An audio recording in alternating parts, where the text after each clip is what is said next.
You will reroute immediately. That's what the airport operations manager ordered, blocking the Royal Guard as he escorted his fallen brother-in-arms through the terminal. But he crossed the line the moment he dared to touch the flag-draped casket. Want to know what happened next? First, hit that subscribe button and drop a comment below telling us where in the world you're watching from. Now, without further ado, let's get into it. The polished black shoes of Sergeant Edward Winslow moved with mechanical precision across the gleaming floor of Heathrow's Terminal 5. His scarlet uniform stood in stark contrast to the sea of casual travellers, the bearskin cap adding nearly a foot to his already impressive height. His white-gloved hands gripped the corner of the flag-draped casket with unwavering steadiness, his face a mask of disciplined composure. The afternoon rush swirled around the slow-moving honour guard procession. Travellers halted mid-stride, conversations died, and children's questions were hushed by parents who recognised the gravity of what was passing before them. "Excuse me," came a clipped voice from Winslow's left, "but you really need to pick up the pace here." Richard Barnes, Terminal Operations Manager, approached with a hurried step. His navy suit was impeccably tailored, but his tie hung slightly askew. His fingers tapped impatiently against the tablet he carried, his bearing communicating the offence of having his carefully orchestrated airport flow disrupted. "Sir, we're on a time schedule here," Barnes continued when Winslow didn't immediately acknowledge him. "We've got 3 international flights deplaning, and this main concourse needs to remain clear. You'll need to expedite this procession." Sergeant Winslow's eyes remained fixed forward, his pace unchanged. "Sir," he responded, his voice quiet but authoritative, "this is Lieutenant Matthew Henshaw of the Royal Marines. We will proceed at the appropriate pace for escorting the fallen." Barnes glanced at the Union Jack draped over the casket. "Yes, and I respect that, but surely you understand the needs of an airport. We can arrange a more efficient route through our service corridors." Private Cooper maintained his forward gaze, though a muscle in his jaw twitched imperceptibly. "That won't be possible, sir," Winslow replied. "Lieutenant Henshaw will be escorted with full honours through the main terminal as arranged and approved by airport administration." A family stood near the windows. An elderly man with military bearing stood straight despite his years, medals visible on his jacket.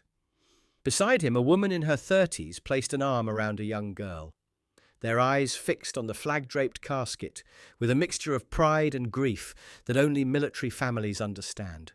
"I don't care what was arranged," Barnes's voice rose. "I'm telling you now that this is disrupting operations." "Mr. Barnes," came a female voice, as Airport Security Officer Isabel Chambers approached. "Perhaps I could speak with you for a moment." Her eyes flicked to the casket, then to the waiting family. Barnes brushed off her intervention. "In a minute, Chambers. I'm handling a situation here." He turned back to Winslow. "Officer, I'm trying to be reasonable, but if you continue to disrupt operations—" "Lieutenant Henshaw gave his life in service to the Crown," Winslow interrupted. "He will be escorted with the dignity his sacrifice deserves." The procession continued, leaving Barnes standing with his unfinished threat. As they passed, travellers stepped back, many bowing their heads. The family watched their approach, the little girl clutching her mother's hand as she watched the ceremonial uniform that represented her uncle's final journey home. Sergeant Winslow had known Lieutenant Matthew Henshaw for 7 years. They'd trained together, served 2 tours in Afghanistan side by side, and shared the bond that only forms when men trust each other with their lives. 3 nights ago, Winslow received the call that Henshaw hadn't made it back from a classified operation. His last words to his friend echoed in his memory. "If anything happens, Ed, bring me home proper." Those words weighed heavier than the corner of the casket he now carried. Each step was a fulfillment of that promise, not just to escort a fallen soldier, but to bring home a brother. Behind them, Barnes muttered into his radio, his face flushed. I need additional staff at Main Concourse East. We have a military transport refusing to comply." The Henshaw family waited with the stillness of those accustomed to military ceremony. Thomas Henshaw, the veteran father, stood with parade-ground straightness despite his 73 years. The medals on his jacket caught the light as he breathed deeply, preparing for the moment the casket would reach him. "Daddy served with Uncle Matthew, didn't he?" young Emma whispered. "Yes, sweetheart," Rebecca answered softly. "Sergeant Winslow was your uncle's closest friend." "He looks so serious," Emma observed. "That's because what he's doing is very important," Thomas explained. "He's bringing your uncle home with honour." Barnes moved ahead to intercept them further down the concourse, sending messages for reinforcements. Meanwhile, travellers formed an impromptu audience. Phones were lowered, conversations hushed, and hurried paces slowed as people sensed they were witnessing something significant. Winslow remained aware of his surroundings as they approached a junction where Barnes stood with additional staff. The operations manager held out a laminated manual like a shield. Behind him, a service corridor door stood open. "Sergeant," Barnes called out, "per Heathrow Security Protocol 15B, funeral processions must utilise service corridors. I've arranged an alternate route." Winslow continued his measured pace. Private Cooper maintained perfect formation beside him. "Did you hear me, Sergeant?" Barnes's voice rose. "I'm redirecting your procession." Winslow finally spoke. Section 15B applies to civilian funeral processions. Military escorts are covered under Section 22A, established following conflicts in Iraq and Afghanistan. Barnes blinked. "I don't." Section 22A states that military honour guards escorting fallen service personnel shall be afforded direct routes through main terminals. This was confirmed with Director Cranford. Barnes's face flushed. "That may be, but as operations manager, I'm making a real-time assessment. This is non-negotiable." He gestured to his staff to form a barrier. "The service corridor will take you to the same exit." Thomas Henshaw stepped forward. "That's my son," he said, his voice carrying the weight of paternal grief. "He died ensuring others could come home. Surely you can grant him the dignity of the proper path." Barnes hesitated before his professional persona reasserted itself. "Sir, I sympathise with your loss, but this is an airport, not a military base. We have protocols." "Uncle Matthew was a hero, wasn't he, Grandpa?" Emma's voice pierced the tension as she moved beside her grandfather. "Mom says heroes deserve special honour." "Young lady," Barnes began, softening slightly, "I'm sure your uncle was brave, but—" "Lieutenant Henshaw," Winslow interrupted, "led a rescue operation that saved 27 civilians and 14 servicemen. He was awarded the Military Cross posthumously. His escort will proceed as arranged." The honour guard continued, the rhythm of their steps countering Barnes's demands. "This is my airport," Barnes hissed, stepping directly into their path, "and my rules apply to everyone. You will redirect, or I'll call security." Isabel Chambers stepped forward. "Mr. Barnes, I strongly advise against that. Security protocols support the sergeant's position." "I don't recall asking for your input, Chambers," Barnes snapped, his composure cracking further. "Just because your father was military doesn't make you an expert on airport operations." The personal attack created a ripple of disapproval among the watching staff and travellers. Thomas Henshaw's back straightened further, his eyes narrowing at the disrespect shown to both his son's escort and a woman simply doing her job. "Mr. Barnes," he said, his voice carrying the quiet authority of a man who had led others in combat, "my son died upholding values that include respect and dignity. Perhaps you might consider honouring those values now." Barnes turned, his patience visibly at its end. "With all due respect, sir, this isn't about values. It's about airport operations, security protocols, and the thousands of people being delayed by this unnecessary display." Behind him, the crowd of observers had grown larger. Many had stopped entirely, feeling themselves witnesses to something important. Parents were explaining in hushed tones to their children why the men in uniform were carrying a flag-covered box and why everyone was arguing about which way they should go. As the confrontation reached its tipping point, Barnes made his final stand. He physically moved to block the casket's path, one hand coming dangerously close to the flag-draped surface as he gestured emphatically toward the service corridor.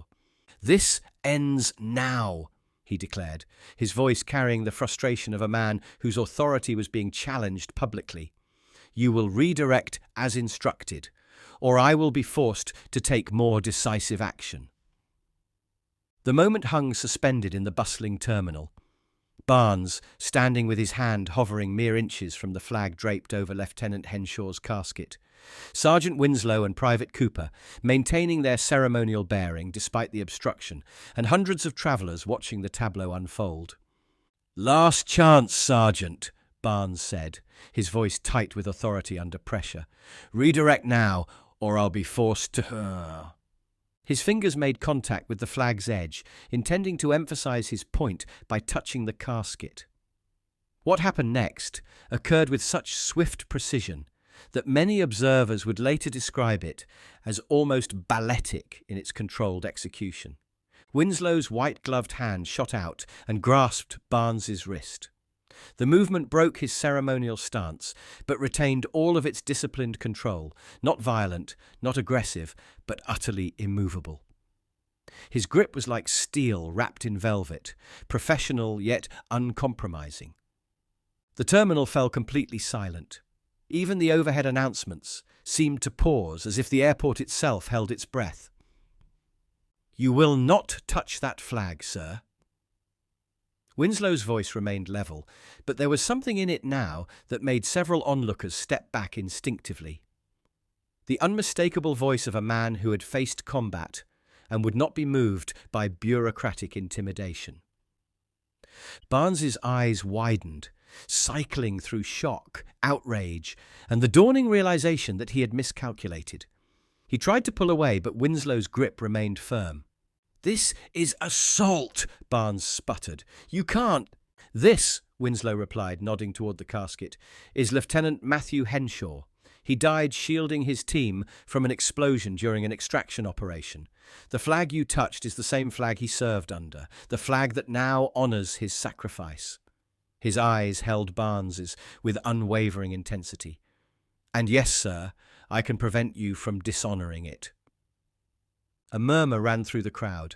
People stood at respectful attention, sensing they were witnessing something significant. "Do you know what Lieutenant Henshaw was doing when he died, Mr. Barnes?" Winslow continued, his voice carrying just enough to reach the gathered observers without shouting.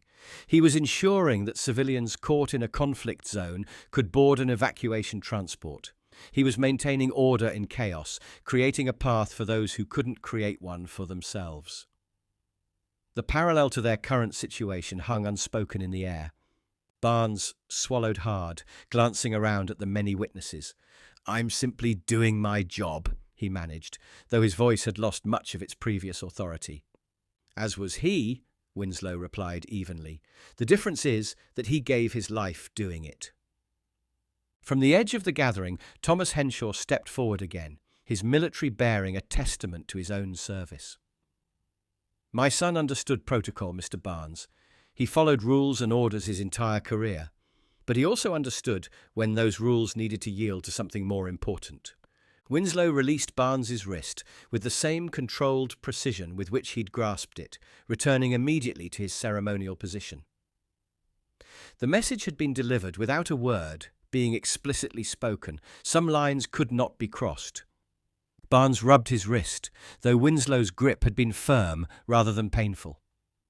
The public nature of his rebuke had left him visibly shaken, his previously absolute certainty crumbling under the weight of accumulated witnesses and the silent judgment in their eyes. "Your job, as I understand it," Winslow continued, his voice modulated to carry without aggression, "is to ensure this airport functions properly. Our job is to ensure Lieutenant Henshaw returns home with the dignity his sacrifice deserves. I believe both objectives can be accomplished if you simply allow us to proceed as arranged and approved." A new voice entered the conversation, firm, authoritative, and carrying institutional weight. "That's precisely what will happen." Airport Director Martin Cranford strode through the parting crowd, his expression one of professional concern mixed with personal disapproval. Behind him, Isabel Chambers stood with quiet vindication. "Director Cranford," Barnes began, scrambling to regain his footing, "I was just explaining to these military personnel that our protocols require—" "I'm well aware of our protocols, Mr. Barnes," Cranford interrupted, his tone making it clear this wasn't their first clash over interpretations of rules. "Including Section 22A, which I personally signed off on 3 years ago after consulting with military liaison officers." He turned to Winslow, his demeanour shifting to one of respect. "Sergeant, please accept my apologies for this interruption to your solemn duty. Your escort will proceed as arranged." He glanced at the watching crowd, then back to the honour guard. "In fact, I believe we can do better than simply allowing you to pass." Cranford turned to address the terminal at large. "Ladies and gentlemen, a fallen serviceman is being escorted home today. Those who wish to show their respect may line the route. Those who need to continue to their flights, please use the eastern concourse." The response was immediate and humbling. Travellers who had been rushing moments before now lined up along the path, creating a corridor of respect. Business travellers stood shoulder to shoulder with families, airport staff stepped out from behind counters, and even the busy coffee shop emptied as baristas moved to stand at attention. Barnes stood to the side, his earlier obstruction now impossible to maintain in the face of his superior's direct intervention and the public's clear sentiment. His expression had transformed from righteous enforcement to uncomfortable self-awareness. Young Emma Henshaw watched with wide eyes as the corridor of respect formed. "Look, Mummy," she whispered. "Everyone's standing up for Uncle Matthew." Rebecca nodded, tears streaming silently down her face. "That's what happens when a hero comes home, sweetheart." Thomas Henshaw stood ramrod straight, his weathered hand moving up in a perfect military salute as the honour guard resumed their solemn march with his son's casket. The old soldier's eyes met Winslow's for a brief moment, a look of profound gratitude passing between them as one military man to another. Winslow nodded almost imperceptibly in acknowledgement before returning his gaze forward, his bearing once again the perfect picture of ceremonial precision. The honour guard proceeded through the corridor of respect, their measured steps echoing in the now reverent silence of the busy terminal. The procession moved with renewed dignity through the corridor of respect that had spontaneously formed. Sergeant Winslow and Private Cooper maintained their perfect ceremonial bearing, but something had changed in the atmosphere, a shared understanding that had spread through the terminal like a wave. Director Cranford approached Barnes, speaking in a low voice that nonetheless carried to those nearby. "We'll discuss this incident in my office later. For now, I suggest you observe what real protocol looks like." The reprimand was professional, but left no doubt about his displeasure. Barnes nodded stiffly, his earlier certainty replaced by the uncomfortable awareness of having grossly misjudged the situation. He watched as the honour guard approached the Henshaw family, his perspective visibly shifting as he observed the human impact of what he had attempted to reroute through a service corridor. Thomas Henshaw stood at perfect attention, his ageing body summoning the discipline of his military years as his son's casket approached. Beside him, Rebecca gently guided Emma to stand straight, the little girl's face solemn with instinctive understanding beyond her years. As the honour guard drew level with the family, Winslow broke protocol in the smallest, most significant way. His eyes shifted briefly to meet Thomas Henshaw's gaze. No words were exchanged, but volumes were communicated in that moment between the old soldier and the young one. A promise fulfilled, a duty honoured, a shared understanding of sacrifice that civilians could respect but never fully comprehend. Emma, watching carefully, raised her small hand in an unpracticed but heartfelt salute as her uncle's casket passed. The gesture, innocent yet profound, brought fresh tears to the eyes of many observers.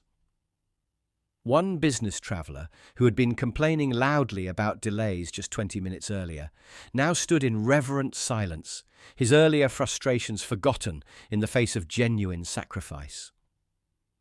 Isabel Chambers had moved through the crowd, quietly explaining to those who asked what they were witnessing.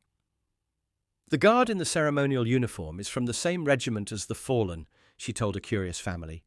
"It's their way of bringing him home with honour." The honour guard continued their measured progress toward the exit, where a hearse waited. The crowd maintained its respectful silence, many bowing their heads as the casket passed. Airport staff, who had been assisting Barnes earlier, now stood at attention. Their allegiance shifted by witnessing true authority, not the kind that comes from a clipboard and regulations, but the kind earned through service and sacrifice.